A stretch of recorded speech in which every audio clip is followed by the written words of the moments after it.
مشاهدينا الأفاضل، طابت أوقاتكم. نشرة أخبار الفضاء الإريترية لهذه الفترة يصحبكم فيها محمود عبد الله بكفاح، والتي نستهلها بأهم وأبرز العناوين. اختتام فعاليات الأسبوع التاسع للتنظيمات الشبابية في إقليم عنسبة. مؤسسة المواشي والخلال تقدم خدمات حراثة بأسعار رمزية. مشتل شاخة أيامه يجهز 150 ألف شتلة للغرس في صيف هذا العام. جنوب أفريقيا وروسيا تردان على تهديدات ترامب بشأن الرسوم الجمركية.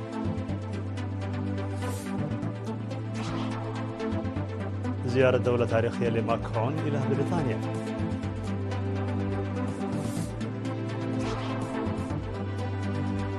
مصرع 12 جنديا تركيا بغاز الميثان في شمال العراق.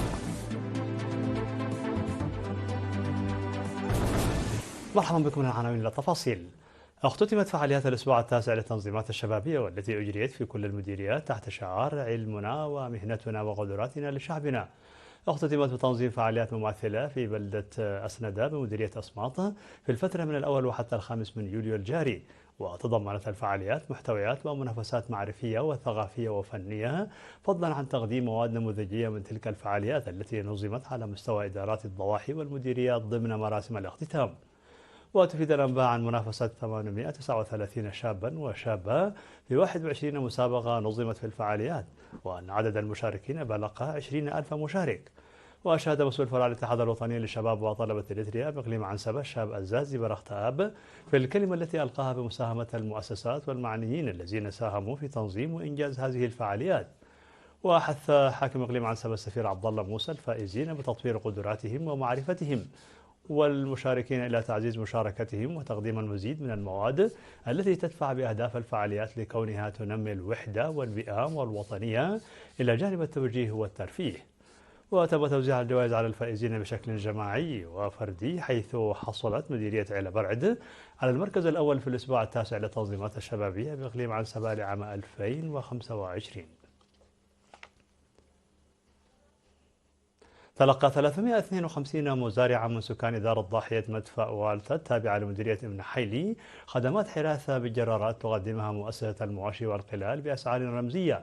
وأفادت الأنباء الواردة ببدء عملية الحراثة منذ منتصف شهر يونيو المنصرم، حيث قدمت الخدمات لمزارعي قرى مدفأ والتا ومسافرو وأوحى وترينتا بكلفة 175 نقفة للساعة. وذكر مدير إدارة ضاحية مدفأ والتا سيد كنفة خلويني لوكالة الرينا أن أسر الشهداء والأسر المحتاجة التي قدمت لها المساعدات تم تحديدها من قبل الإدارة، حيث أن الجرارات توفرت في الوقت المناسب حسب توقيت الزراعة الموسمية المتعارف في المنطقة.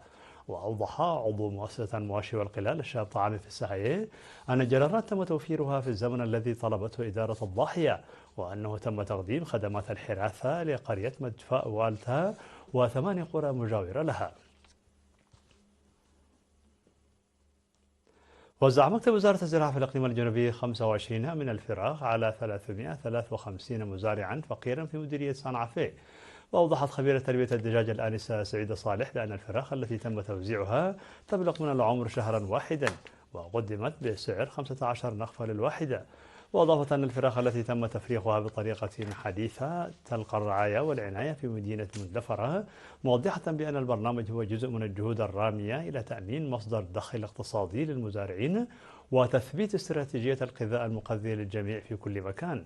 وقال مسؤول الزراعة في المديرية السيد برغي مسكنة أن الفراخ سيتم توزيعها في عموم المديرية، مناديا بضرورة رعايتها بشكل جيد. وأكد المستفيدون أنهم سيبذلون جهدهم لتحسين سبل عيشهم بفضل هذا الدعم. جهز مشتل شاخ أيام بمديرية الدخالة 150 ألف شتلة لقرصها في صيف هذا العام، وتشمل الشتول المجهزة أكثر من 7 أصناف من الأشجار المعمرة وتلك المهددة بالانقراض. وأوضح خبير المحافظة على الحياة البرية والأشجار السيد تخل مريم حيلي أن الشتول المجهزة سيتم قرصها في هذا الصيف عبر أنشطة التشجير بطلاب المدارس ومنتسبو قوات الدفاع وموظفو المؤسسات الحكومية والشعب حسب البرنامج المخطط له. وحث المدير التنفيذي للمشترى السيد تسفاي السعية بدوره الإدارات لتحمل مسؤولية المحافظة على الأشجار ومراقبتها خاصة، وأن عملية تجهيز الشتول تتطلب الكثير من الجهد والاهتمام، وأنه من الواجب رعايتها والمحافظة عليها بعد القرص. جرت حملة توعية في القانون بمديريات كرن وحمل مالو وهبر وحلحل في إقليم عنسبة. وقدم قائد مركز الشرطة الثاني في كرن الرقيب بإمنة كبروم وقائد مركز شرطة حلحل الملازم قبرة نساء برهاني توضيحا حول مهام وعمل الشرطة، مؤكدا على دور أهمية الشرطة الأهلية. وذكر بأن الشرطة الأهلية تلعب دورا هاما في الحد من الجرائم والمخالفات البسيطة، ودعا في لقاء مع طلبة المدارس المتوسطة والثانوية إلى الابتعاد عن الأنشطة التي لا تعود بالنفع عليهم وعلى البيئة، والتركيز على التعليم والمساهمة في الوقاية من الجريمة. في غضون ذلك قام قائد شرطة فعبة النقيب ستيفانوس كفل مريم ومسؤول مكافحة الجريمة يوناس أسفع لدة بأنشطة توعوية لرفع مستوى الوعي العام بشأن الوقاية من الجريمة والحوادث. أوضح النقيب ستيفانوس في الاجتماع الذي عقده في أفعبت في 4 يوليو أنه على الرغم من عدم وجود جرائم وحوادث مقلقة في المديرية، إلا أن هنالك حاجة للعمل المشترك للحد من الجرائم. مشاهدينا الفاضل، كانت هذه الأخبار الداخلية. فاصل قصير ونوافيكم بالأخبار العالمية، فابقوا معنا.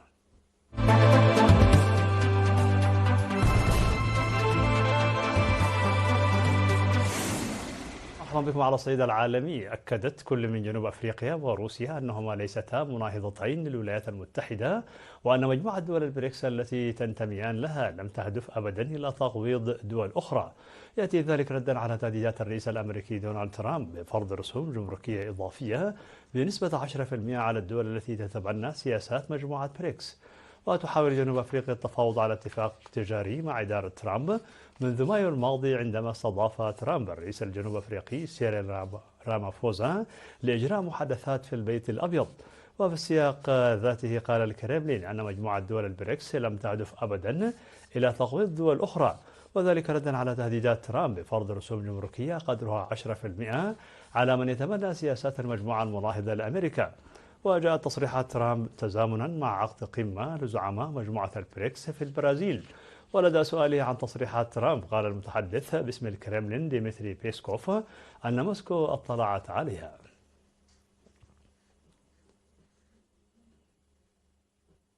بدأ الرئيس الفرنسي إيمانويل ماكرون زيارة دولة مدتها 3 أيام لبريطانيا، حيث كان في استقباله الملك تشارلز الثالث قبل قمة مع رئيس الوزراء البريطاني كير ستارمر تركز على الهجرة والدفاع.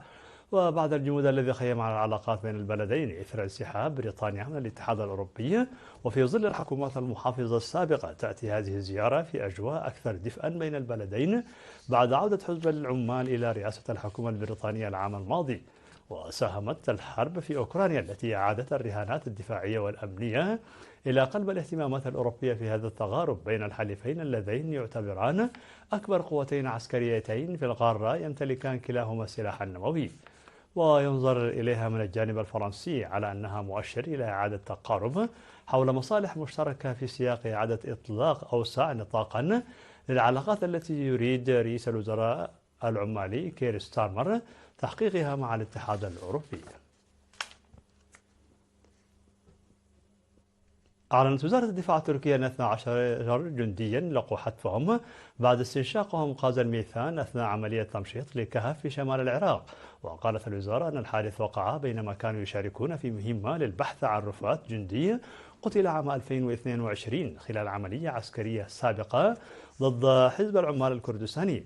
وأضافت أن جنودا آخرين تعرضوا أيضا للتسمم بغاز الميثان وجرى نقلهم إلى المستشفى لتلقي العلاج، دون أن توضح سبب وجود غاز الميثان في هذه الكهوف الطبيعية.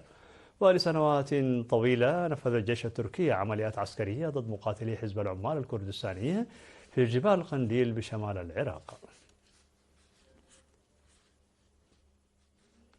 في الخبر الأخير، قاد 6 ثيران مجموعة من المشاركين عبر مسار بطول 846 مترا خلال سباق محفوف بالمخاطر شارك فيه ما يقارب 4000 عداء يرتدون ملابس بيضاء وأوشحة حمراء. وأصيب بعض المشاركين خلال السباق دون التأكد مما إذا كان أي منهم تعرض للنطح بحسب ما أفادت به وسائل الإعلام الأسبانية. يثار حول الحدث اهتمام دولي واسع، لكنه يواجه في الوقت ذاته بانتقادات متزايدة. فقبل انطلاق المهرجان نظم نشطاء حقوق الحيوان احتجاجا أمام موقع الفعاليات، وطالبوا بإنهاء مصارعة الثيران التي وصفوها بأنها تقليد قديم وقاسي. في نهاية النشرة لكم تذكير بأبرز ما جاء فيها من عناوين. اختتام فعاليات الأسبوع التاسع للتنظيمات الشبابية في إقليم عسل. مؤسسة المواشي والخلال تقدم خدمات حراسة بأسعار رمزية. مشتل شاخ أياما يجهز 150 ألف شتلة للقرص في صيف هذا العام. جنوب أفريقيا وروسيا تردان على تهديدات ترامب بشأن الرسوم الجمركية. زيارة دولة تاريخية لماكرون إلى بريطانيا.